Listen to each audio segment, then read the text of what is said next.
골로새서 3장 23절. 무슨 일을 하든지 마음을 다하여 주께 하듯 하고 사람에게 하듯 하지 마라. 이 다니엘은 다리오 왕에게도 그냥 주께 하듯 한 겁니다. 세 번째 요약 내용은 총리들과 반백들은 이 다니엘이 자기들보다 더 높이 계속 등용되기 때문에 그를 시기해서 고발하려 했다는 거예요. 그들이 시기한 근거는 희한하죠. 그들이 시기한 근거는 다니엘이 모든 면에서 선하다는 데 있었어. 우리가 예수를 잘 믿으면 불신자는 시기해요.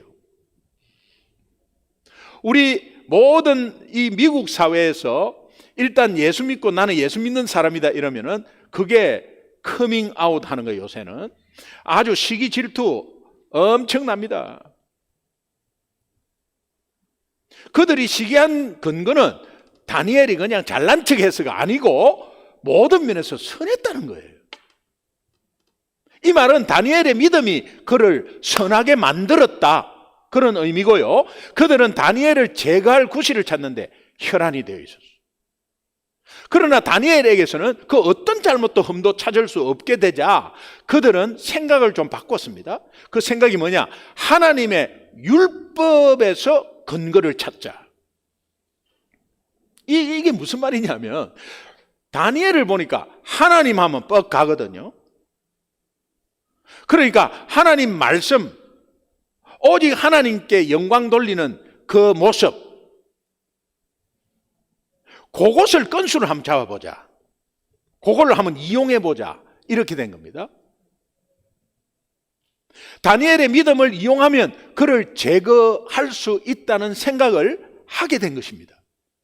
이게 얼마나 어리석은 생각인지 그들은 다니엘의 믿음이 하나님으로부터 비롯된 것임을 몰랐기 때문에 감히 하나님을 이용해서 다니엘을 고발하려는 이런 어리석은 책동을 하게 된 것입니다. 다니엘 6장 5절을 보겠습니다.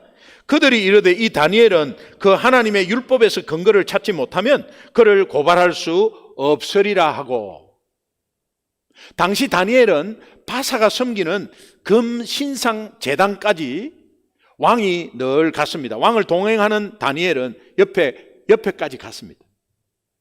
근데 제단 신상에는 절하지 않았어요. 다니엘은.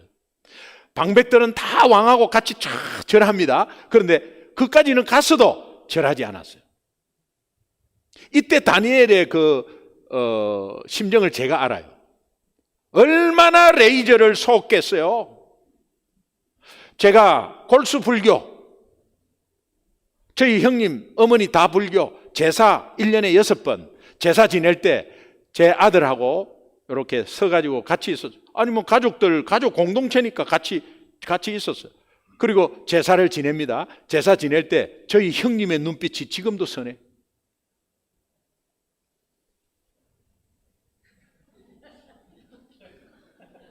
두 번 반 하잖아요. 또 일어나서 나는 애서 외면하는데 다 보이죠. 이렇게 쳐다봐. 내가 안 보니까는 오히려 이래. 다니엘이 그 방백들과 그 총리들 그냥 레이저 쫙 쏘는 게 아마 엄청났을 거예요. 이거 어떻게 이겼지? 신상에는 절하지 않았어. 그의 적들은 이것을 구실 삼아서 그를 함정에 빠뜨리려고 왕 이외의 다른 것에서도 기도하고 절하는 그런 상황이 오면 사제굴에 넣어버리자라는 조서를 만들기로 작정을 했어요. 이것은 다리오의 법이라고도 합니다.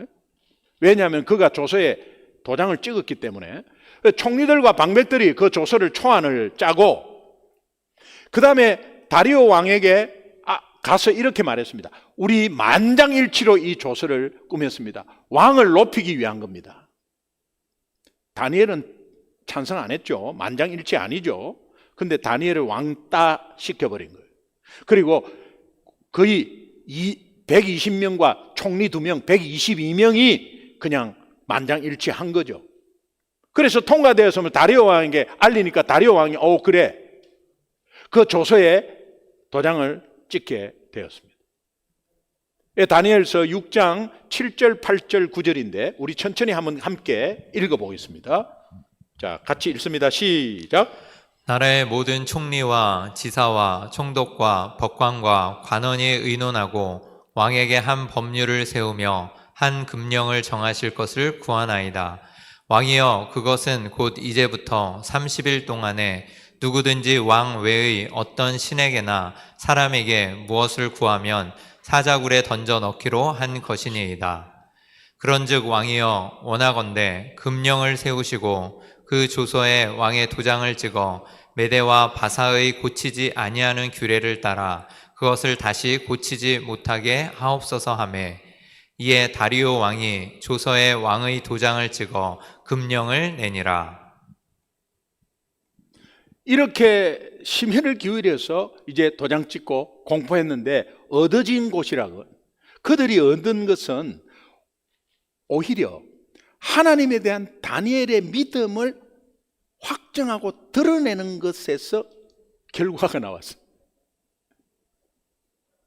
이 법에 대한 다니엘의 결단의 행동이 오늘 본문 10절이에요. 핵심 구절이죠. 10절 우리 함께 천천히 읽겠습니다. 같이 읽습니다. 시작. 다니엘이 이 조서에 왕의 도장이 찍힌 것을 알고도 자기 집에 돌아가서는 윗방에 올라가 예루살렘으로 향한 창문을 열고 전에 하던 대로 하루 3번씩 무릎을 꿇고 기도하며 그의 하나님께 감사하였더라. 이게요, 창문을 열었다. 평소 성전을 그리워하고 예배를 얼마나 사모하고 있었는가를 우리가 짐작할 수 있고 여기에 담대함이 있어요. 여러분, 그때 가옥 구조를 보면 따닥따닥 다 붙어 있는데 저쪽에서 창문을 열면 우리 여기에서 다 봐요. 저 누구한테 지금 절하네? 다 알 수 있어요. 이런 것들을 그냥 딱 자신 있게 다 보라는 듯이 전에 하던 대로 하루 3번씩 무릎 꿇고, 이 구절에서 발견하는 것은 어떤 위험한 상황 속에서도 흔들리지 않는 이 다니엘의 믿음. 다시 말하면 제가 말씀드렸죠. 목숨 걸고 하는 신앙생활. 목숨 걸고 예수 믿는 사람은 감사할 수밖에 없는 상황, 감사할 수 없는 상황에서도 감사하는 능력이 나타나고 그 감사로 인해서 승리의 열매가 나타나고 그 감사로 인해서 믿지 않는 영혼이 돌아오는 역사가 일어난다는 거예요. 다니엘은 이 조서의 내용을 알고도 목숨 걸고 전에 하던 대로 습관이죠. 기도의 습관, 큐티의 습관, 하나님께 맡기며 의지하는 습관, 감사의 습관, 하루 3번씩 하나님께 기도하면서 감사했다. 전에 하던 대로 감사했다. 이 말은 다니엘에게는 원망이나 불평, 그의 신앙에서 아주 생소한 단어였어. 평상시에 계속 하던 대로 감사하고 기도하고 감사하니까 덜커덕 무슨 일이 있어도 감사하고 기도하고 감사하는 거예요. 이거 안 하다가 덜커덕 하면 why me? 이게 왜 이랬네 이거? 내한테 왜 이런 일이 있느냐? 나 예수 믿는데 하나님 계신 거예요? 안 계신 거예요? 이렇게 되는 거예요. 계속해서 감사하는 것이 그렇게 중요하다는 거예요. 그는 항상 이래도 감사, 저래도 감사, 불평불만할 게 왜 없겠어요? 그런데 이래도 감사, 저래도 감사의 삶을 살았다는 거예요. 그렇기에 어떤 왕조가 바뀌어도 또 다리오 왕의 조서 앞에서 절대 두려워하지 않고 습관대로 기도하며 감사했는데 무슨 감사냐? 미리 감사해. 다니엘은 바로 이때가 사람들 앞에서 하나님께 영광을 돌릴 수 있는 절호의 기회다. 그래서 숨지 아니하고 당당하게 보란 듯이 자기의 자리를 지켰습니다. 여러분, 어려운 상황이 오고 감사하지 못한 상황이 왔을 때 하나님이 살아계심을 보여줄 절호의 기회구나. 또 저 믿지 않는 가족이 이번 일을 통해서 하나님 살아계심을 보게 하는구나. 또 이렇게 감사할 수 없는 상황에서 감사하는 것은 하나님의 열매를 아주 볼 수 있는 절호의 기회구나. 숨지 마시고 당당하게 보란듯이 자기의 신앙을 지키기를 주님의 이름으로 축원해요. 그는 예루살렘을 향한 창문을 열어버렸다. 외부에서 자기가 기도하는 모습을 봐도 괜찮다는, 율법에 얽매여서 기도하는 것이 아니라 습관에 따라 기도하는 시간을 가졌다는, 우리가 하루 끼니를 정해진 시간에 먹듯이 우리의 영혼을 돌보는데도 그렇게 한다면 큰 역사가 일어난다는 것을 하나님이 말씀해 주고 있는 거예요. 그는 조세의 의인이 찍힌 것을 알고도 이전에 해오던 기도를 계속하였다. 이는 생명의 위협을 무릅쓰고 기도했다는 거예요. 기도 또한 목숨 걸고 해야 함을 하나님이 말씀하고 있고, 하나님은 왜 그렇습니까? 하나님은 독생자 예수 생명을 우리에게 내어주기까지 우리를 사랑하셨습니다. 그 사랑을 받은 우리는 목숨 걸고 이제는 신앙생활 해야 돼. 우리 목숨 주님께 내놔야 돼.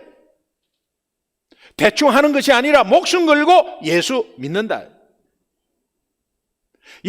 목숨 걸고 예수 믿는다는 의미가 뭡니까? 어떤 상황이나 사람이나 권력이나 물질 앞에서 비겁해하지 말고, 타협하지 말고, 염려하지 말고, 두려워하지 말고, 그저 여러분 혼자 하는 것이 아니라 교회 중심, 예수 중심, 하나님 중심의 신앙생활로 우선순위를 계속해야 된다. 정말 습관은 우선순위의 신앙생활이에요. 이머전시하고는 다릅니다. 결론을 말씀드릴까 합니다. 오늘 본문 말씀을 통해서 하나님이 우리에게 주시는 핵심 말씀 메시지가 있습니다. 저는 세 가지인데, 첫 번째는 따라합시다. 감사는 선택이 아니라 필수이다. 감사는 선택이 아니라 필수이다. 어려움 속에서 두려움과 염려, 불평, 원망, 여러 가지 이렇게 불평, 원망, 남 탓, 여러 가지 핑계, 감사 있는데 그 중에 감사를 택하는 그런 게 아니라, 어떤 상황 속에서도 예수 믿는 우리에게는 감사는 필수다, 필수. 감사가 필수가 되면 우리의 모든 삶은 감사의 열매가 주렁주렁 열리게 되고, 이 감사를 통해서 믿지 않는 사람이 마음문이 열린다. 오늘 본문은 이것을 말하는 거예요. 두 번째 메시지는 감사는 신앙 습관이고 훈련이라는 거예요. 평상시에 감사를 자꾸 하는 훈련을 하면 이것이 습관이 되고, 어떤 상황에 위급함이 오더라도 감사한다는 거예요, 그냥. 여러분 너무도 잘 아시는 데살로니가 전서 5장 16절, 17절, 18절. 항상 기뻐하라, 쉬지 말고 기도하라, 범사에 감사하라. 여러분 어떻게 항상 기뻐할 수 있어요? 어떻게 쉬지 말고 기도해? 어떻게 범사에 감사하냐 말이에요. 근데 이것이 습관이 되면 저렇게 할 수 있다는 거예요. 그러면 이 감사의 습관이고 훈련을 받으면, 훈련을 계속 습관적으로 하면 이것이 그리스도 예수 안에서 너희를 향하신 하나님의 뜻이니라. 곧 기도와 감사는 습관화해야 하는 신앙 훈련이라는 것을 기억하시고요. 다니엘처럼 전에 하던 대로 계속 그 습관으로 반복하는 습관은 위기 때 진정코 힘을 발휘하게 된다. 세 번째, 미리 감사는 하나님이 주시는 능력 중의 능력이다. 미리 감사해버리는 거예요. 우리는 올 것에 대해서 오지도 않았는데 미리 염려합니다. 미리 염려는 너무 잘해. 미리 염려하는 거 아니에요. 미리 염려하지 마세요. 미리 감사해버려. 하나님은 자신이 사자굴에 들어가더라도 하나님은 지켜주실 것을 미리 감사했습니다. 이것은 하나님을 무한 신뢰한 것인데, 이것이 결국은 다니엘이 사자굴에 턱 떨어졌습니다. 사자들이 저 세 마리가 확 문이 열리면서 왁, 그럴 때 사자는 계속 며칠간 굶깁니다. 굶겨가지고 그냥 바로 달라들도록 하는 거예요. 근데 다니엘이 딱 가갖고 사자가 왁 세 마리가 썩 오는데 세 마리가 꼬리를 쑥 내리면서 다니엘 옆에 와갖고 이렇게 하는 거예요. 그리고 입을 못 벌려. 하나님이 입을 딱 막아버린 거예요. 그러니까 다리오 왕이 이거 어떻게 된 거냐, 어떻게 된 거냐. 사자하고 같이 사자가 왔다 갔다만 하고 안 하니까. 예. 그러니까 다니엘을 올려라. 만방의 하나님 살아계심을 그냥 다 보여준 거예요. 사자굴에서 살아난 다니엘에 대해서 이렇게 이야기합니다. 다니엘 6장 23절 보겠습니다. 같이 읽습니다. 시작. 왕이 심히 기뻐서 명하여 다니엘을 굴에서 올리라 하매 그들이 다니엘을 굴에서 올린즉 그의 몸이 조금도 상하지 아니하였으니 이는 그가 자기의 하나님을 믿음이었더라. 이는 그가 자기의 하나님을 믿음이었더라. 우리는 미리 감사하는 것은 이는 우리가 내가 믿는 하나님을 믿음이었더라. 추수감사주일 말씀을 통해서 하나님은 우리에게 감사가 왜 선택이 아니라 필수이고 또 왜 감사를 습관적으로 훈련해야 하는가, 왜 미리 감사가 하나님의 능력인지를 분명히 가르쳐 주셨습니다. 단지 우리가 가르쳐 주신 그 말씀대로 실천하는 일만 우리에게 남았습니다. 더불어 한 가지를 꼭 기억했으면 좋겠어요. 이 모든 감사의 원천은 우리를 대속해 주신 예수 그리스도에게 있다는 사실이에요. 우리의 어떤 삶의 영역에서도 우리의 감사는 예수님 때문입니다. 예수님 때문에 하는 감사는 예수님의 능력이 드러나는 거예요. 그 예수님의 능력으로 인해서 불신자가 돌아오고 연약한 자는 살아나고 회복되는 거예요. 오늘 추수감사주일 우리가 결단할 것은 오직 예수님 때문에 이래도 감사, 저래도 감사하자는 거야. 감사할 수 없는 여건 속에, 환경 속에서도 감사를 찾아내는 능력을 이미 하나님이 주셨으니 그것을 발견하고 승리하기를 주님의 이름으로 축원합니다. 또한 우리의 감사가 어려운 환경에 처해 있는 가까운 이웃에게 소망을 안겨주는 하나님의 말씀이 되기를 주님의 이름으로 축원합니다. 아멘. 기도하겠습니다.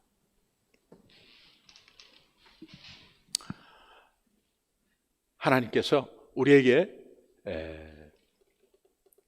감사에 대해서 말씀해 주셨는데 우리 추수감사절마다 하는 설교가 감사하자는 거 아니에요. 그런데 1년 삶 내내 그냥 감사가 뒤덮여졌으면 좋겠어요.